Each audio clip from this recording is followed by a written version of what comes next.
Bonjour tout le monde, bienvenue à cette séance d'information pour un merveilleux voyage que j'ai à vous présenter aujourd'hui. C'est un voyage coup de cœur pour moi. Ça se trouve être le Guatemala. On a une belle présentation aujourd'hui sur cette destination-là. Vous allez voir, c'est en novembre prochain, 2026.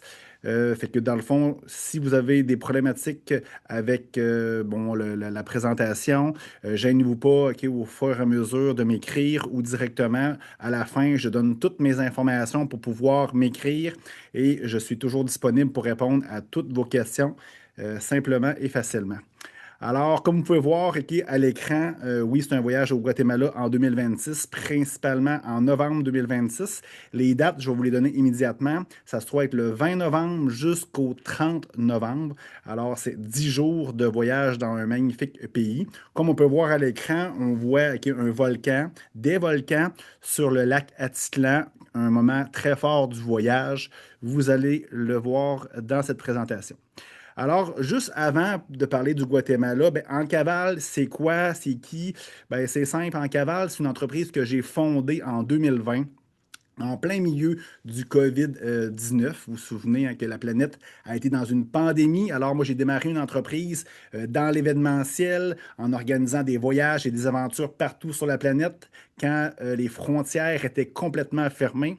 Fait que j'ai eu quelques enjeux de démarrage avec cette magnifique entreprise, mais depuis 2021, 2021, on était encore dans la pandémie, j'ai fait mon premier voyage, j'ai eu des embûches jusqu'en 2023, mais depuis ce temps-là, ça va super bien. On fait des voyages partout, OK, et des aventures aussi là, d'une fin de semaine, par exemple, comme cet été, on n'était pas cet été. Cet hiver, on est allé faire des activités hivernales dans Charlevoix, dans des refuges minimalistes. Ça a été extraordinaire. Les gens ont super apprécié.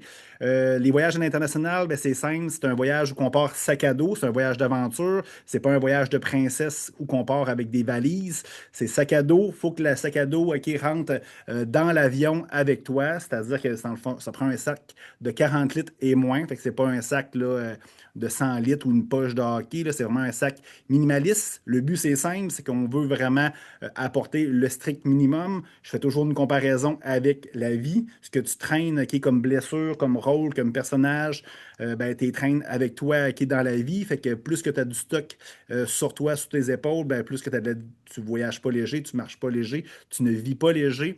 Alors, c'est vraiment important d'avoir le strict minimum dans la vie, mais aussi en voyage.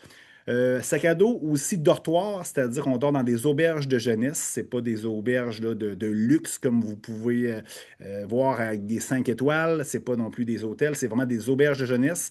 Si vous voyagez un peu à l'international, souvent c'est des hostels, pas des hôtels, mais des hostels en dortoir. Puis là, c'est pas des auberges de jeunesse là, cheap là, ou rustiques, que dans le fond, il va y avoir des puces de lit. Je choisis toujours un environnement intéressant avec des piscines, avec des vues spectaculaires aussi. Fait que, mais c'est mon concept. L'important, c'est dans le fond, c'est que de voyager léger, voyager aussi différemment. Puis qu'est-ce qui est intéressant, c'est que dans le fond, ça nous permet de nous sortir de notre zone de confort. Puis c'est là que la magie se manifeste dans ton existence. Quand tu sais pas, tu es pas capable de contrôler, tu n'es pas capable de planifier ton cerveau, qu'est-ce qu'il fait, ce qu'il lâche prise. Puis c'est là qu'il y a une belle transformation. Parce que moi, je crois que on voyage, avant de partir, là, avant d'arriver dans l'avion, on est une personne. Puis qu'en revenant d'un voyage, on est toujours différent, on est toujours transformé, on est toujours grandi par par ces situations-là, par ces événements qu'on vit dans le voyage. Fait que je crois beaucoup à ça. Fait que rien de mieux que sortir de notre zone de confort. Et c'est ça que je fais, mais aussi accompagné d'un guide qui est Hugo, moi, qui est expérimenté, qui est habitué. Toutes les destinations que je vous propose, c'est des choses que je maîtrise et je prends souvent des guides locaux pour pouvoir m'accompagner dans les aventures pour être sûr que, tu sais, exemple, mettons, dans cette aventure-là au Guatemala, on va aller faire, par exemple, une visite de ruines Maya. Ben, je prends un guide qui va être là pour nous parler de l'histoire, de la culture, des ruines en question. Fait que c'est toujours comme ça que je fonctionne. Fait que c'est un concept qui marche depuis 2020, puis c'est vraiment super, super intéressant. Ensuite, ben, pourquoi voyager avec nous? Ben, c'est ça, moi, je prends en charge tout. l'organisation de l'événement, que ce soit avant, pendant et aussi après. Alors, je suis là pour t'accompagner. C'est certain que peut-être ça va être un petit peu plus cher que si tu irais directement dans une destination, mais vous allez voir, j'offre beaucoup de services avant, pendant et aussi après. Alors, ça vaut la peine, OK? Je vous le dis, c'est une activité, c'est un événement, c'est un voyage qui va être transformateur pour toi. Qui je suis? Ben, rapidement, OK, moi, je suis un amoureux des voyages depuis ma tendre enfance. Je me catégorise comme un aventurier. Oui, je suis un entrepreneur à succès, beaucoup en technologie. C'est complètement différent de la croissance personnelle et du voyage. Mais je suis un aventurier parce que moi, ce que je fais, OK, qu'est-ce que j'aime le plus? C'est partir justement en aventure, que ce soit en entrepreneuriat, en voyage ou peu importe. Partir seul avec mon sac à dos ou avec le strict minimum, OK, pour pouvoir vivre justement ça. J'apprends, je grandis, puis après ça, ce que je fais, c'est que j'aime ça apporter des gens ou partager cette passion-là avec vous, OK, qui me suit. Fait que c'est ça qui me caractérise le plus. Alors, j'ai voyagé partout dans le monde, OK, en tout cas. Dans plusieurs pays, parce que des fois, quand je dis ça, il y a toujours quelqu'un qui me dit: Hey Hugo, t'as-tu voyagé en Corée du Nord? Non, non, non, non, non. Mais j'ai voyagé dans tous les pays qui m'allument, qui me font du bien. Et j'adore l'Amérique latine pour plusieurs raisons. Il fait chaud, il fait beau, la culture est bonne, la nourriture est délicieuse, les gens sont accueillants, c'est merveilleux, il y a des ruines, il y a des volcans, il y a plein de choses. Alors, c'est ça, fait que je suis un passionné aussi de la croissance personnelle, de l'humain. Fait que c'est ça, j'ai appris, OK, au fil du temps, OK, à beaucoup de connaissances, OK, pour être la meilleure version de moi-même, pour être la personne, OK, de qui je suis, vraiment faire des choix pour moi. Et j'ai ça à vous partager dans ces voyages-là. Fait que c'est un mix, OK, le concept d'Encaval, un mix d'aventure, un mix de voyage, d'expédition et aussi de croissance personnelle, d'évolution et de spiritualité. C'est ça qui est merveilleux et plaisant. On va aller directement, OK, si vous voulez me suivre, OK, plus, OK, en détail, vous pouvez scanner le code QR, mais je vous donne tout ça aussi à la fin, là, fait que c'est une slide, OK, qui vous permet d'en savoir un peu davantage sur mes entreprises et aussi sur moi. Je veux qu'on parle, OK, principalement, parce que c'est ça qui vous intéresse le plus, du voyage au Guatemala. C'est du 20 au 30 novembre 2026. Il y a plusieurs photos là-dessus. Si on prend des photos qui commencent en haut, on voit une des pyramides à Tikal. On va aller là à Tikal. Selon moi, c'est une des plus belles ruines au monde, OK? Ensuite, en bas, on voit le lac Atitlan. On voit un autobus typique, OK, de plusieurs pays d'Amérique latine, dont le Guatemala, un colibri. On voit aussi, OK, le lac Atitlan, un petit peu plus gros aussi, où c'est marqué Guatemala. Puis aussi, à droite, complètement en bas, ben, on voit justement des volcans aussi. Vous allez voir, il y en a des volcans au Guatemala. C'est 10 jours, comme j'ai mentionné, mais vous allez voir, il y a des options pour prolonger le séjour si vous désirez aller là. Pourquoi le Guatemala? Ben, c'est simple. Selon moi, OK, puis il y a plusieurs personnes qui sont d'accord avec moi, c'est le plus beau pays du monde. Un pays qui est méconnu, un pays qui a beaucoup de jugements et de préjugés parce que les gens ne prennent pas la peine de regarder ça. Mais quand on parle d'Amérique latine, souvent les gens vont vouloir visiter le Costa Rica, le Mexique, mais c'est rien à comparativement au Guatemala. Puis moi, je vous le dis, c'est dans mon top 1, OK? Le top 2, OK, après ça, c'est la Colombie.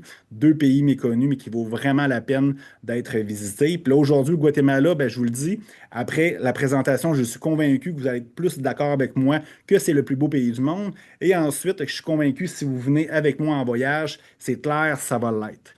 Des volcans, des volcans, des volcans. Il y en a des volcans au Guatemala, puis il y en a en éruption, hein. Le Fuego, puis on va en parler tantôt. Le Fuego, OK, on va monter dessus, puis il crache du feu à chaque 15 minutes.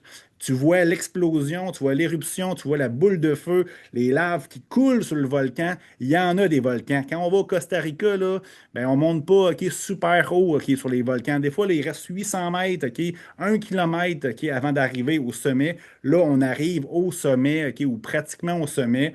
Fait que c'est ça qui est magnifique avec le Guatemala. Il y en a des volcans. Ensuite, OK, c'est les plus belles ruines au monde. Je n'ai parlé de Tikal. Tikal, justement, c'est les plus belles ruines au monde. Puis c'est pas les plus belles ruines au monde de Maya, là. Tu sais, on voit souvent Chichen Itza au Mexique, que c'est des Mayas, puis d'autres sites aussi, comme Tulum, Coba et compagnie. Oui, OK, c'est probablement les plus belles pyramides mayas du monde, mais c'est les plus belles ruines au monde. Je compare ça, c'est beaucoup mieux, OK, je vous le dis. Puis j'étais allé avec des groupes, j'étais allé plusieurs fois seul aussi. C'est plus beau que le Machu Picchu, là, je vous le dis. C'est plus beau que Chichen Itza, c'est plus beau, OK, que les pyramides de Gizeh, OK, genre euh, en Égypte. Je vous le dis, c'est les plus belles pyramides, les plus belles ruines au monde. Ensuite, OK, ben, il y a Antigua, qui est la plus belle ville, je tiens à le préciser, la plus belle ville coloniale espagnole, probablement encore une fois au monde. C'est justement reconnu par l'UNESCO. C'est super beau, c'est coloré. On voit l'arche, OK, puis un peu Antigua en bas, OK. C'est super coloré. On voit des volcans aussi. C'est merveilleux, Antigua. C'est vraiment magique. Il y a beaucoup de petits villages qu'on va visiter aussi, vraiment merveilleux, avec des gens passionnés, des gens aussi de cœur, avec beaucoup de spiritualité dans ces gens-là. C'est merveilleux. Un lac, le lac Atitlan, on voit moi puis mon ami Réal qui est sur le bord du lac Atitlan. Un lac qui est un ancien volcan, qui est une genre de lagune, qui a de l'eau qui a tombé dedans. Bref, on va aller là-dessus, on va vivre cette expérience-là. L'énergie est extraordinaire. Un peu, comme je vous ai parlé tantôt, super accueillant. La nourriture là-bas au Guatemala, comme plusieurs autres pays d'Amérique latine, c'est délicieux, c'est pas cher, c'est vraiment riche. C'est vraiment délicieux. La culture, wow, c'est vraiment une des. C'est quasiment genre, je pourrais en parler pendant des heures, mais il faut que j'aille concrètement dans le projet, OK, parce que vous voulez avoir des détails. Mais, OK, si je le connais bien, ce pays-là, je suis allé plusieurs fois, OK, je suis allé au moins 5 fois. C'est vraiment quelque chose d'extraordinaire à mettre sur votre liste. Puis ça compte bien, la liste pourrait être cochée dès aujourd'hui. On voit un petit peu, OK, sur la carte, OK, c'est quoi le Guatemala? Ben, c'est simple, c'est en bas du Mexique. À droite, OK, c'est le Belize. OK, d'ailleurs, j'étais supposé être là en ce moment pour une longue histoire. Proche du Salvador, en bas de l'Honduras. OK, fait que c'est vraiment dans, OK, les pays mayas avec le Mexique, OK, le Belize, le Salvador, Honduras. Fait que c'est vraiment dans le cœur. Fait que c'est vraiment une place où il fait chaud, où c'est extraordinaire. Il y a des montagnes, des volcans. Je vous montre un petit peu la carte du pays avec les points ok, qu'on va visiter. C'est certain qu'on va aller beaucoup plus dans le bas du Guatemala, mais il y a quelques points en haut. Ok, c'est Tikal, El Mirador aussi, qui sont des ruines mayas qu'on va aller visiter. Fait que ça ressemble un petit peu à ça où qu'on va aller sur la carte, mais on y va concrètement sur un itinéraire. Là, je l'ai précisé tantôt, il y a deux options. OK? Il y a l'option du voyage de base, c'est-à-dire c'est le voyage que tu n'as pas le choix de prendre OK? Parce que c'est la base. Puis après ça, je fais une option OK? Pour si tu veux prolonger ton voyage de 5 jours pour aller visiter d'autres ruines mayas, encore plus belles qu'est-ce qu'on va faire, sauf que c'est une randonnée assez intense. J'en parle dans quelques secondes. Le voyage de base, c'est quoi? On part le 20 novembre de Montréal. On va atterrir à Guatemala City. On va faire une escale à Bogota. On va apprendre à se connaître dans les déplacements en avion. Vous le savez, dans les aéroports, il y a toujours du temps OK, à discuter, jaser, manger. Fait qu'on va apprendre à se connaître. Fait que quand on va arriver au Guatemala, on va être une équipe, un groupe soudé qui se connaissent. On va arriver le 21 à Guatemala City. On va aller directement OK, à Antigua. On prend un bus privé que je réserve. Puis on va directement à Antigua. On va aller visiter cette magnifique ville. Après ça, la troisième journée, qui est le 22 novembre, on va vraiment découvrir la ville. On va passer du temps. On va se reposer aussi. Parce que dans le fond, le jour 4, le 23, on va aller faire l'ascension des volcans. Je dis des volcans. Le principal, c'est le Acatenango. OK? C'est un volcan à 4000 mètres d'altitude. On va dormir dans un camp de base environ à 3600 mètres. Ça va être comme genre du camping avec des tentes, mais vraiment avec un toit. On va être protégé. Fait que c'est vraiment, on va dormir sur un volcan. Et à côté de ce volcan-là, il y a le volcan Fuego. Fait que quand on est sur notre campement puis on regarde OK, vers le Fuego, qui est vraiment proche, c'est peut-être de 1,5 km de marche environ, on le voit cracher du feu. Le jour, OK, on ne voit pas tout le temps nécessairement le feu parce que dans le fond, il y a quand même une distance. Le soir, OK, vous allez aux toilettes, par exemple, vous allez vous promener, OK, peu importe, vous allez voir des éruptions à chaque 15 minutes. C'est ça qui est merveilleux, c'est ça qui est exceptionnel de ce voyage-là. Et pour les courageux, c'est pas obligatoire, mais quand on va arriver au campement à 3600 mètres, les courageux vont pouvoir OK, aller sur le Fuego peut-être à 300-400 mètres ok, de l'éruption. C'est sécuritaire, ok, il n'y a vraiment pas une plateforme, mais il y a vraiment quelque chose qui coupe, ok, qui empêche le feu, la lave d'aller vers nous. Fait qu'on va pouvoir ok, aller sur ce volcan-là. Il va faire noir. D'un côté, il va y avoir le coucher de soleil. De l'autre côté, il va y avoir la lune. Si la pleine lune, OK, où la lune est quand même assez pleine, ça va être extraordinaire encore plus. Je n'ai pas regardé avant de faire cette présentation-là. Et en face, il va y avoir des éruptions, OK, volcaniques à chaque 15 minutes. C'est ça qui est extraordinaire. On entend le bruit, on sent quasiment la chaleur, on voit la lave couler. C'est vraiment magnifique. On va retourner au campement, on va faire dodo et le lendemain, qui soit être le 24, OK, on va se réveiller à 4 heures du matin et on va aller monter, finir OK, le 400 mètres qui nous manque pour aller au sommet du volcan à Ketanango pour aller voir le lever du soleil. On va encore voir d'un côté le volcan qui crache du feu. On va voir de l'autre côté le lever du soleil. C'est vraiment extraordinaire. Dans cette présentation-ci, il y a sûrement des photos que j'ai mis, que j'ai pas nécessairement, j'ai passé rapidement, mais j'en ai des photos de l'éruption, mais aussi du lever du soleil. Ensuite, on va descendre. Qu'est-ce qui est le fun? OK, on va descendre dans la lave. OK, c'est comme de la lave OK, séchée, excusez-moi, c'est pas dangereux, mais on va faire quasiment comme du ski alpin. Tu descends là, vu que c'est à pic, là, puis c'est sécuritaire, bien entendu. Là, si tu tombes, là, tu tombes dans quasiment du mou. Fait que tu descends full rapidement. C'est une expérience vraiment extraordinaire. Juste ça, le descendre, il y a des gens qui me disaient que c'est un des moments les plus forts du voyage, juste pour vous expliquer un petit peu comment c'est plaisant. Ensuite, on va retourner à Antigua, on va se reposer. Il y a des massages aussi à l'hôtel. Il y a plein de choses que vous allez pouvoir faire, du yoga des fois aussi. Il y a une piscine, on va se reposer. Le lendemain, on va se lever et on va partir vers le lac Atitlan. On va arrêter à un marché qui est pour voir comment ça marche, les fameux marchés en Amérique du Sud. Il y a une belle église aussi qu'on va aller voir ça. Le marché est extraordinaire. On peut acheter des souvenirs aussi. C'est vraiment super beau. On n'arrêtera pas trop longtemps parce que le clou de cette journée-là, c'est qu'on va aller à Panajachel. On va prendre une barque, un bateau, puis on va aller à San Marcos, un des petits villages les plus spirituels du Guatemala. Fait qu'on va dormir là-bas. Là, l'hôtel n'est pas encore sélectionné, mais normalement, je prends toujours un hôtel à flanc de montagne. Fait qu'on voit vraiment le lac. On voit aussi les autres volcans en face de San Marcos. Le San Juan, je pense, le San Miguel. Peut-être que je me trompe de nom, mais c'est vraiment ok, deux volcans vraiment merveilleux. Ils ne crachent pas du feu, ceux-là, par contre. Fait que c'est vraiment, OK, on va se promener dans le petit village de San Marcos. Il y a plein de boutiques aussi. Il y a des activités qu'on va faire aussi. C'est vraiment super merveilleux. Ensuite, le lendemain, ben, on va refaire le chemin inverse, OK, le 27. On va reprendre la barque, on va aller à Panajachel. Et après ça, on va aller OK, à Guatemala City, prendre l'avion OK, pour aller à Flores, dans l'état de Petén, c'est écrit là. Puis ben, dans le fond, qu'est-ce qui est spécial dans cette place-là, à Flores-Petén? Ben, c'est une belle petite ville là, qui est vraiment colorée sur le bord d'un lac. Fait que juste ça, ça vaut le détour. Il y a des bons petits restaurants aussi. Mais le lendemain, le 28 novembre, on va aller visiter les plus belles ruines au monde, celle de Tikal. Il y a eu plein de photos, dont la pyramide que je vous ai montré tantôt. OK? C'est vraiment extraordinaire. Normalement, OK, puis on se croise les doigts, j'ai tout le temps un guide francophone en plus, un gars qui se prétend Maya en plus. Je dis se prétend parce que c'est pas moi qui est là pour juger OK, ce qu'il dit, mais lui, c'est pas un Guatémaltèque, c'est un Maya. Fait qu'il nous explique tout ça, les pyramides, comment ça a été fondé, à quoi servaient les pyramides. Puis qu'est-ce qui est spécial OK, à Tikal, contrairement à partout dans le monde, c'est que tu peux monter sur les pyramides. Ils ont fait des structures de bois.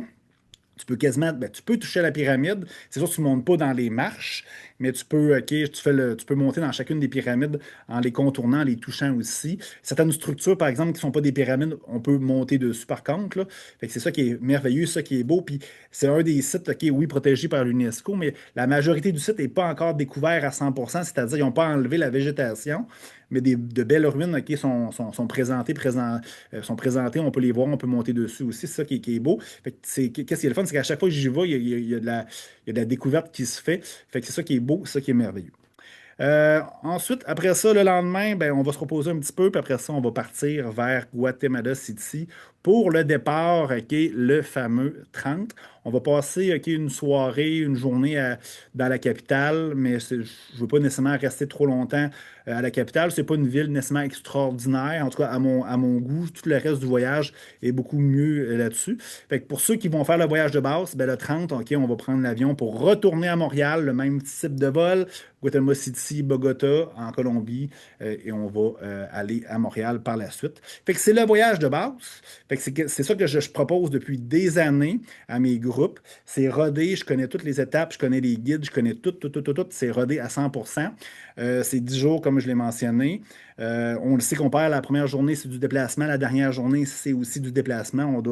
On doit comprendre tout cela. Fait que c'est vraiment là, la proposition que j'ai à vous faire. Par contre, ceux qui veulent prolonger leur séjour, OK, j'ai le voyage avec la randonnée pour aller voir OK, les ruines Maya qui sont pratiquement pas tous découverts encore parce que c'est un site qui est très très loin OK, de la civilisation. Il faut y aller en randonnée. C'est 5 jours, 4 nuits. Ça s'appelle El Mirador.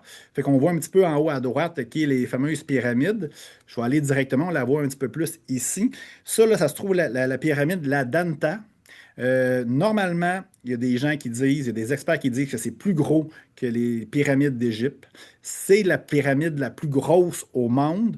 Elle n'est pas 100% ils n'ont pas 100% enlevé la végétation présentement, mais c'est un site qui est un peu comme la cité perdue en Colombie, c'est-à-dire que ça prend des randonnées.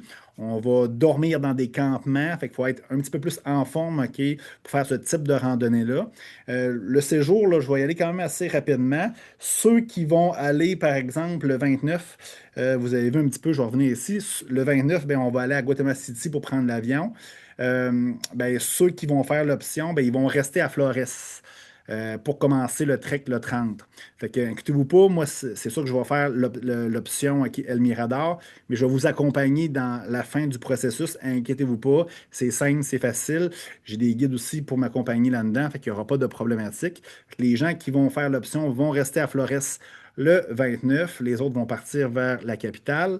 C'est pour ça que le 30, on va pouvoir commencer la fameuse randonnée. Fait que c'est environ 22-25 km par jour. La première journée, on va aller à un campement qui s'appelle le El Tintal. Fait qu'il y a déjà des ruines OK, dans ce campement-là à visiter. La deuxième journée, OK, on va continuer, puis on va arriver à El Mirador. Par contre, on va comme tu sais, se reposer pour pouvoir le lendemain matin aller visiter le fameux El Mirador. Fait que la troisième journée, c'est la visite du site, dont la pyramide de la Danta. La quatrième journée, la cinquième journée, c'est qu'on fait le chemin inverse pour retourner à Flores, reprendre l'avion de Flores, aller à Guatemala City, dormir là-bas, puis repartir OK, le 5 décembre, la sixième journée. Fait que c'est ça là, que j'ai à vous proposer comme extension. C'est sûr que dans le fond, on a encore du temps pour se préparer physiquement. Je suis là pour vous appuyer aussi dans cette démarche-là d'entraînement. Si ça vous intéresse, cette option-là, ben, c'est simple. C'est que vous allez m'écrire, je vous donne toutes mes coordonnées à la fin. On se parle, on regarde ça ensemble. Vous allez comprendre que là, c'est plus un voyage de 10 jours, c'est un voyage OK, de 15 16 jours. Mais l'option de base est nécessaire pour pouvoir faire ça. Par contre, OK, ceux et celles qui ont déjà visité le Guatemala avec moi, parce que j'ai plusieurs personnes qui participent à pratiquement à tous mes voyages. Ça qui est merveilleux, là. À chaque fois que je fais un voyage, là, il y a une petite base de 4-5 personnes qui viennent tout le temps. Il y en a qui sont venus au Guatemala. Il y en a qui ne sont pas venus à Tikal. Puis c'est la première fois ok, que j'ai fait ce voyage-là. Tikal n'était pas une option. Je l'avais pas mis dans le voyage de base. Puis ça n'avait pas été retenu, je crois, comme option. Alors, on n'a pas visité Tikal. Fait que si les gens qui n'ont pas visité Tikal, pour les gens aussi que dans le fond, qui veulent juste faire El Mirador, ben c'est simple. C'est quand on va aller porter les gens, quand on va aller, excusez-moi, quand on va aller à Guatemala City, je vais revenir sur l'horaire, là, c'est le plus facile, dans l'horaire de base. Vous voyez, OK, la journée qu'on va aller à Tikal, le 27, OK, le 27 novembre, on va prendre l'avion à Guatemala City pour aller à Flores, pour aller à Tikal. Je peux vous prendre là. Ça veut dire que vous allez prendre l'avion, vous allez arriver à l'aéroport. Je peux coordonner le voyage, OK, pour vous prendre là pour aller à Flores, visiter Tikal avec nous. Et après ça, bien entendu, rester à Flores pendant que les autres s'en vont retourner à Montréal pour OK, faire le trek de El Mirador. Fait que vous comprenez, fait que je peux vous prendre là ou vous pouvez faire le processus OK, vous-même, mais il faut absolument que le 29 novembre, vous soyez à Flores pour qu'on puisse vous prendre tout simplement. Fait que si je répète, il y a trois options. OK? L'option numéro un, c'est vraiment l'itinéraire que j'ai ici à vous présenter. Fait que dans le fond, c'est 10 jours, du 20 novembre au 29, excusez-moi, au 30 novembre. C'est la base, c'est le minimum qu'on peut prendre. Pour le El Mirador, OK, ben c'est simple, on rajoute 5 jours au voyage, tout simplement.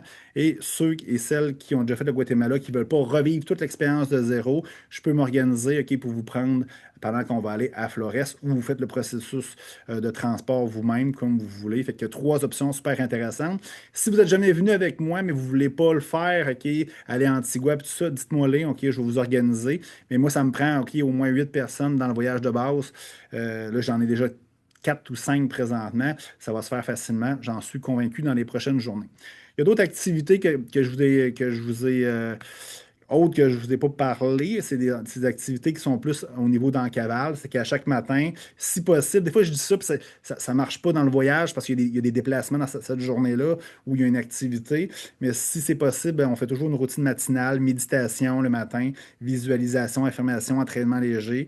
J'organise aussi des ateliers aussi de croissance personnelle sur des sujets X, des cercles d'échange, des soins énergétiques. Je remets aussi un guide du participant avec tous les éléments du voyage, avec des belles pensées, un tirage de cartes, même des fois, genre des trucs spirituels là-dedans. Les ateliers sont tout à l'intérieur aussi.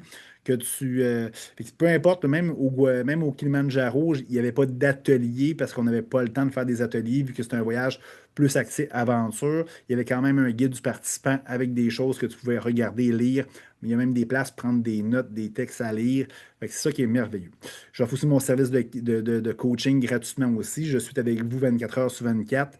Alors, si vous avez besoin d'aide, d'accompagnement, je suis là aussi pour vous appuyer, que ce soit en marchant, en rencontre individuelle. Il n'y a pas de problème de ce côté-là. Les hôtels, OK, rapidement, parce qu'ils ne sont pas tous déterminés. À Antigua, on va aller au Socialtel, OK, c'est simple, c'est que c'est l'ancien Silina, pour les gens qui le connaissent, là. Avant, là, il y avait une chaîne hôtelière, auberge de jeunesse, hostel, qui était Silina, ça a fait faillite, ça a été repris, certains hôtels, OK, ont été repris par Socialtel, dont Antigua, fait qu'on va aller là. C'est vraiment un hôtel extraordinaire, il y a une piscine, OK, il y a des massages, c'est au centre-ville d'Antigua, dans la vieille partie, c'est ça qui est beau. Sur le volcan, ben, à Catamango, ben, on va dormir dans un campement, comme je vous ai parlé tout à l'heure. À San Marcos, OK, ben, soit une villa privée Airbnb ou Eagle Nest, un hôtel vraiment à flanc de montagne. C'est reste à confirmer selon le nombre de participants. C'est toujours l'enjeu, là. Fait que c'est pour ça que je ne réserve pas tout le temps les hôtels. À Flores, c'est à déterminer aussi, mais c'est une belle auberge de jeunesse sur le bord du lac, toujours. Super important pour moi, avoir une belle vue, avoir une belle vibe aussi. Puis à Guatemala City, probablement qu'on va être proche de l'aéroport, vu qu'on part très tôt le matin. Fait que je ne veux pas nécessairement aller full loin puis que ça prenne 2 heures de route pour pouvoir retourner à l'hôtel, à l'aéroport.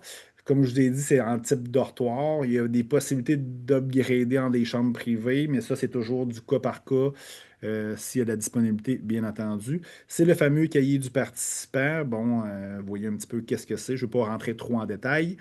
Le matériel, OK, que vous avez besoin, encore là, je ne rentre pas trop en détail parce que dans le fond, on va avoir le temps en masse d'en parler, mais tout le matériel que vous avez besoin dans cette cavale-là, dans ce voyage-là, c'est toutes des choses que vous allez pouvoir réutiliser. Tu sais, un sac à dos de moins de 40 litres, un petit sac à dos lorsqu'on fait des petites activités, un sac banane, une housse de transport OK, pour tu sais, protéger votre sac s'il pleut, des petits sacs à rangement à mettre à l'intérieur, une serviette, parce que dans les auberges de jeunesse, souvent, il n'y a pas de serviette de douche, là. Puis des fois, on peut aller se baigner aussi dans un lac ou des choses comme ça. Fait que c'est le fun de pouvoir s'essuyer, puis que ça sèche rapidement. Des sandales, des souliers de randonnée, bien entendu, un maillot de bain, casquette, chapeau, lampe frontale, crème solaire, cahier de notes, crayon, anti-mousse, anti-moustique, bouteille d'eau filtrante. Parce que l'eau, des fois, peut être un enjeu pour plusieurs personnes, des bactéries, des choses comme ça, malgré que c'est quand même assez potable. Mais je préfère toujours OK, avoir une bouteille d'eau filtrante, puis des produits liquides de 100 ml et moins, maximum 1 litre parce qu'on embarque le stock, le sac à dos avec nous dans l'avion. C'est la réglementation. J'ai un lien là, OK, que vous pouvez prendre OK, pour voir tous les détails. Mais encore là, dans cette période-ci, OK, de cette étape-ci du voyage, on n'est pas rendu là nécessairement à acheter le matériel. On est là, OK, pour vous donner les informations pour ce merveilleux voyage, répondre à vos questions et aussi par la suite, OK, ben, je veux dire, embarquer dans l'aventure. Je vais vous dire c'est quoi, OK, la suite des choses. Attendez-moi un instant. Super. Pour ceux et celles qui ont déjà voyagé avec moi, ben, tout le matériel tout le matériel. Oups, ma caméra est en train de lâcher. Excusez-moi. Ça fonctionne? Bon, super. Fait que tout le matériel qui est là, si vous avez déjà voyagé avec moi, c'est à 99,9, toute la même chose. Fait qu'il n'y a pas de choses à racheter là. C'est comme je vous dis, c'est des choses très standards. Inclusion, ben, dans le fond, dans le prix que je vais vous donner dans quelques minutes, là, l'hébergement en dortoir, OK, il est compris là-dedans. Transport sur place en autobus privé et bateau. Il va y avoir des bateaux dans cette fameuse aventure-là, surtout sur le lac Atitlan. Il y a un vol d'avion. Parce que dans le fond, je vous ai parlé tantôt, on va retourner à Guatemala City, prendre l'avion pour aller à Flores, pour aller visiter Tikal. On va revenir aussi à Guatemala City. C'est compris à l'intérieur, OK, dans le prix que je vais vous donner tantôt. Les activités, les expéditions, bien entendu, atelier coaching, l'expérience globale dans le cavale, la logistique, tout ce que moi je vais vous faire pour vous préparer à ce voyage-là, c'est compris. Qu'est-ce qui n'est pas compris? C'est simple, OK? C'est les repas, les breuvages en dehors des expéditions. C'est sûr que si, par exemple, OK, exemple, quand on va faire l'ascension des volcans, bien, dans le fond, la nourriture est comprise là-dedans. La même chose pour ceux qui vont aller à El Mirador, la bouffe est là-dedans. Mais sûr, dans les restaurants, dans les hôtels, ben, ça, il va falloir le payer. Là, pourquoi je ne l'inclus pas, puis je le dis tout le temps, parce qu'il y a des gens qui n'aiment pas ça.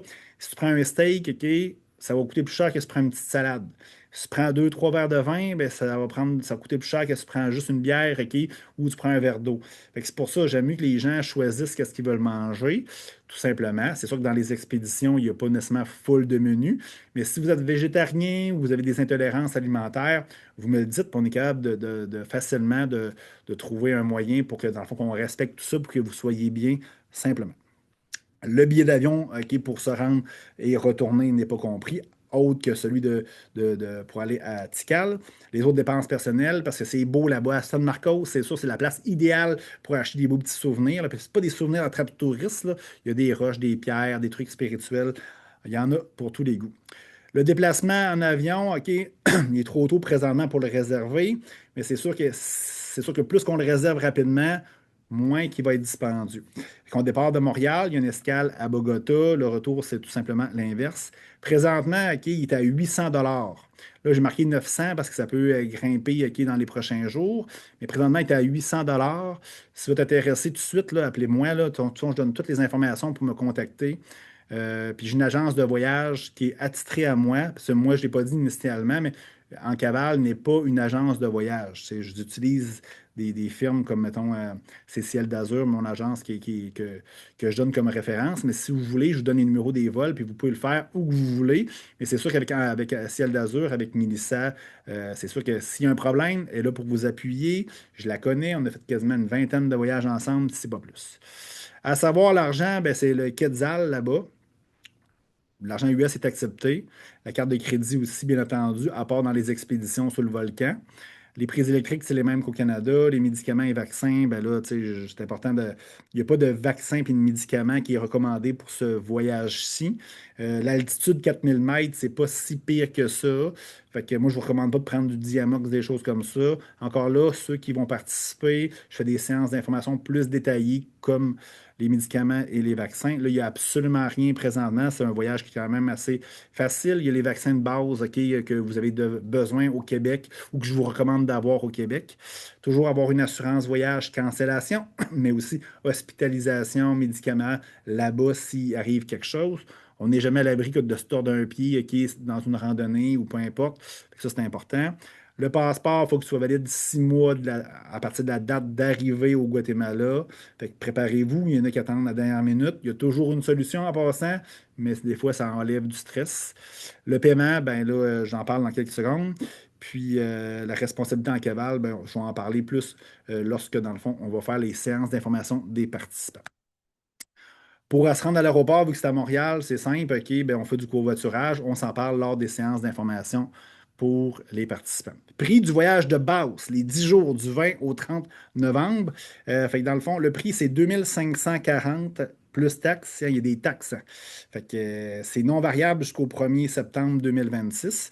Parfois, ça peut augmenter Des fois, comme en Colombie récemment, ça n'a jamais augmenté, là.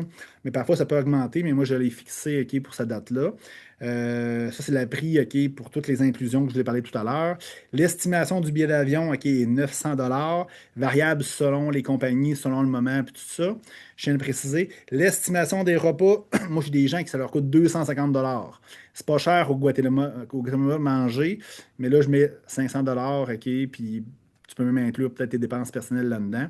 Fait que c'est un voyage OK, à 3 940, on peut dire 4 000 c'est un petit peu plus cher OK, que, mettons, certains voyages que j'ai faits, mais je tiens à vous préciser, on prend l'avion, puis c'est inclus OK, dans le prix. Fait que c'est ça que ça fait la différence un peu.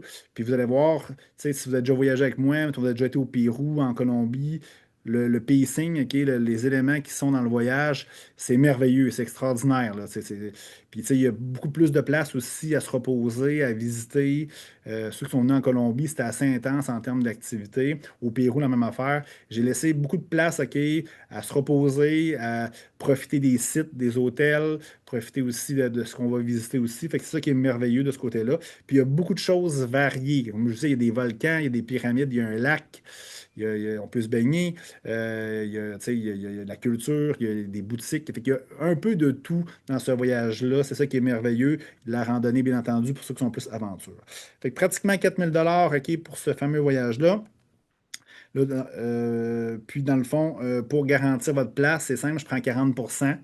Puis c'est important de le réserver, votre place, parce que ça peut booker assez rapidement. J'ai un noyau de personnes qui veulent absolument s'inscrire. Puis dans le fond, ça peut, tu sais, moi, rendu à. Je marqué 15 personnes, là, mais tu sais, rendu à 10, là, moi, après ça commence à être plus difficile de tout gérer ça, là. Fait que, tu sais, prenez, dépêchez-vous, puis faites votre dépôt. Je vais vous expliquer comment faire par la suite. Puis ça vous permet de réserver tout ça. Puis après ça, je fais ma première séance d'information des participants, puis je vous explique le reste, la procédure à suivre pour le reste des paiements. Ceux qui prennent avec l'extension, ben, dans le fond, on rajoute un 1 450 pour ça. Tout est inclus. La bouffe est inclus dans ces 5 jours-là. Le logement est inclus. Tu n'as aucune dépense personnelle à faire de ce côté-là. Puis on a des Sherpas pour transporter notre stock, notre matériel. Fait que, tu sais, on a plusieurs personnes à notre service. Fait que oui, c'est un petit peu plus cher, mais vraiment, c'est quand même très clé en main. C'est ça qui est exceptionnel puis c'est extraordinaire. Fait que, mais on rajoute quand même 5 jours OK, à notre destination, à notre voyage. Bon, responsabilité assurance, je n'ai parlé. C'est quoi la suite? OK, ben c'est simple. OK, moi, j'aime ça. Ben, vous pouvez aller sur mon site web, OK, qui se trouve être en-caval.ca. Vous allez dans Expédition et Aventure en haut. Le voyage du Guatemala est là. Vous pouvez payer directement là-dessus, c'est correct. Mais j'aime ça qu'on se parle un petit peu avant, voir si on a un fit, si on peut. Si on voit qu'on peut, puis tout de suite avec le groupe aussi, si tu as des questions, je vais y répondre. Puis prends rendez-vous avec moi, tout simplement. Je vous donne comment faire tantôt. Ça prend le paiement du 40 comme je vous dis. J'aime mieux un virement Interac, OK? Je le dis honnêtement, parce que par carte de crédit, ben moi, c'est des frais. Fait que, parce qu'un virement Interac, ça me coûte pratiquement rien. J'ai mis mon courriel là-dessus pour le virer. Euh, Puis, dans le fond, une fois que vous êtes dans l'aventure, ben, je crée un groupe WhatsApp. Pourquoi WhatsApp? C'est l'application la plus populaire au monde pour pouvoir communiquer. En Amérique latine, OK, à chaque hôtel, OK, si tu veux communiquer avec les gens là-bas ou les guides, c'est par WhatsApp. OK, c'est ça. Fait que si vous n'avez pas WhatsApp, c'est pas Microsoft, mais c'est Facebook, c'est Meta qui est propriétaire de cette application-là. Fait que je vous invite, je vous mets dans le groupe, je vous envoie des informations, puis il va y avoir, comme je vous dis, en septembre, une activité d'information pour vous aller un petit peu plus loin dans les détails du voyage, les hôtels, le matériel nécessaire, la préparation aussi pour être prêt à ce magnifique voyage. Je ne sais pas si vous avez des questions, des commentaires. Ceux qui sont en direct présentement peuvent le faire dans le clavardage, dans le chat. Ceux, par exemple, qui sont, je veux dire, qui l'écoutent en rediffusion, je ne suis pas là présentement devant vous. Vous pouvez me rejoindre par courriel. C'est simple, c'est Hugo à commercial hugodubé.ca. C'est important de mettre .ca. .com, c'est l'acteur qui joue dans Ramdam à l'époque. Fait que c'est vraiment .ca. Mon numéro de téléphone, il est là. 514-418-2252. Vous pouvez m'ajouter sur Facebook, je ressemble à ça, peut-être pas de casquette. Facebook, Instagram, vous pouvez aller voir ma chaîne YouTube aussi. Beaucoup d'informations. J'ai aussi, c'est dur à retenir, là, mais vous pouvez scanner le code QR avec votre téléphone intelligent. Fait que vous allez avoir accès à ces informations-là. J'ai j'ai- j'ai, euh, j'ai une place là, pour prendre un rendez-vous directement, mon Calendly qui est là. Fait que vous pouvez prendre directement un rendez-vous immédiatement avec moi dans mon horaire. Fait que vous pouvez taper cette adresse-là ou scanner directement le code QR. Ou le plus simple, écrivez-moi un courriel, OK, appelez-moi au téléphone. Des fois, ça prend moins de temps. Fait que j'espère que vous avez apprécié cette fameuse, je dis fameuse parce que c'est tellement extraordinaire ce voyage-là. Je vais juste départager l'écran. C'est tellement extraordinaire, puis je suis tellement fier de vous présenter le Guatemala. Je vous l'ai dit tantôt, c'est ma destination à mon goût, selon mon avis aussi. Puis plusieurs personnes que je connais qui vont vous dire la même chose, c'est le plus beau pays du monde. Je répète, là, mais au Guatemala, c'est quoi? OK, ben, il y a des volcans, il y a des ruines Mayas, mais il y en a des ruines Mayas. Là. Tu sais, il y a Tikal, il y en a d'autres, vous allez voir à gauche et à droite. Les gens, la culture, OK, même les gens se prétendent des Mayas dans ce coin-là. C'est des gens de cœur, c'est des gens super accueillants, la nourriture est bonne, les volcans, le lac Atitlan, la spiritualité. Vous allez voir même les touristes qui viennent au Guatemala. Tu sais, il n'y a pas de tout inclus au Guatemala, là. Il n'y a pas des gros hôtels là, que vous connaissez là, ailleurs dans le monde, au Mexique, tout ça. Les gens, les voyageurs sont tous conscients, sont éveillés, sont beaux, sont fins, sont gentils. C'est ça le Guatemala. Puis je pourrais, comme je vous dis, vous en parler pendant des heures. C'est une des, ça fait partie des raisons pourquoi je vous dis que c'est un des plus beaux pays du monde. Il fait chaud. Il fait très chaud le jour. Vu que c'est un pays qui est beaucoup plus vers l'équateur, ben, puis c'est beaucoup plus en hauteur. Le soir, c'est un petit peu plus frais. Tu as un peu les deux côtés, c'est ça qui est intéressant. Il y a des treks à faire, il y a de l'aventure, de la spiritualité, il y a des belles choses à voir. Peu importe où tu regardes, c'est beau. Les gens sont respectueux aussi de l'environnement. Là, je ne parle pas nécessairement de la capitale, je parle des éléments ou des villes que je vais, ou les régions qu'on va visiter. Fait que c'est intéressant. En plus, il y a une option, OK, si vous voulez vous dépasser pour aller voir la cité perdue de El Mirador. Tapez ça sur Google, vous allez voir beaucoup d'informations là-dessus, mais ce n'est pas obligatoire. J'espère que je n'ai pas mêlé les gens. Vous avez trois options. La première option qui est de base, c'est le voyage du 20 au 30 euh, novembre 2026, qui est 10 jours, je ne répéterai pas nécessairement les éléments. Fait que ça, c'est disponible pour vous. Vous pouvez rajouter 5 jours pour aller faire El Mirador. Puis ceux qui ont déjà fait le Guatemala, ceux qui ont déjà visité avec moi ce merveilleux pays-là, si vous n'avez pas visité Tikal ou vous voulez faire juste le El Mirador, il y a une possibilité de me rejoindre là sans problème pour avoir un voyage peut-être de 5, 7 jours, qui est peut-être un petit peu moins long, mais peut-être plus intéressant pour vous. Je ne le sais pas, mais je pense que c'est une option à prendre. On est sur place. Tu sais, le monde, souvent, ils vont dire hey, 10 jours, c'est déjà beaucoup. Je rajoute 5 jours. Ouais, mais tu es sur place. Ça coûte 900 aller là. Là, tu es là, là. Fait que tu sauves. Oui, oui, tu rajoutes 1500, mais tu es là sur place. Fait que profite-en. Tu vas voir, OK, tu ne fais pas ça 1000 fois dans ta vie. Puis, si vous avez des questions, ben, vous pouvez toujours m'écrire, ça me fait toujours plaisir. Puis, je suis convaincu que dans le fond, après cette conférence-là, cette activité d'information-là, je suis convaincu que le Guatemala, il a monté très haut dans ta liste de pays que tu veux voir. Peut-être même c'est rendu le top 1. Fait que passe à l'action maintenant, écris-moi, fais-moi le paiement du dépôt du 40% et l'aventure commence immédiatement. Ça va être extraordinaire. Fait que je vous laisse là-dessus, les amis. On se reparle très bientôt et bonne journée. Bye bye.